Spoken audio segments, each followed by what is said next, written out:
Good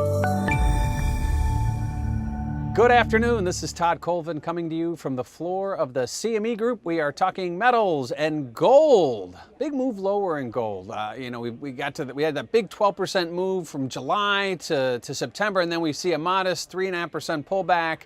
Off those highs, the market did move very swiftly. If you look at some support levels, we got through 1325, and now we're probably looking at 1305. Recall that the move higher was very fast. We didn't really spend a whole lot of time garnering any real support or resistance levels anywhere between 13 and 1350. So I think right now we're kind of still in no man's land, but it's going to become more of a dollar, more of a Fed trade. And the dollar obviously made new lows this week, and then it saw a modest uptick, but was really unable to hold on to it. So despite the fact that we saw the dollar move up and then slowly slip back lower, it basically limited, I think, some of the losses in gold. I don't think it really helped or hurt the gold trade after we saw those highs put in.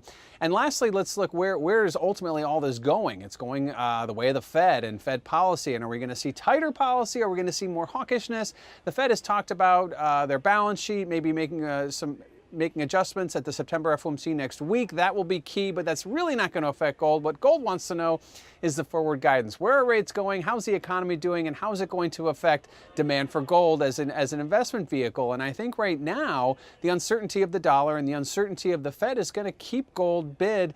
There's going to be a demand there until we start to see rates move higher. And rates could go higher in December. However, we're not there yet. And this meeting is all going to be all about the balance sheet and possibly about forward guidance. That's what could make it interesting with gold. But I think ultimately gold is looking out to year end. And if you start to see rate hikes go up with no more in sight, that's going to be bullish to gold. But if you talk about rate hikes at the end of the year with the possibility of more in 2018, then I think you're going to start to see gold sellers come in. So right now, yields still as low as they are. The stock market is high as it is. Gold still remains, I think, very attractive despite the fact that we've seen a big move up since July and only a modest pullback. So right now I'm still bullish gold, but we do have a big Fed meeting coming up next week. We'll have to pick it up then. This has been Todd Colvin coming to you from the floor of the CME Group.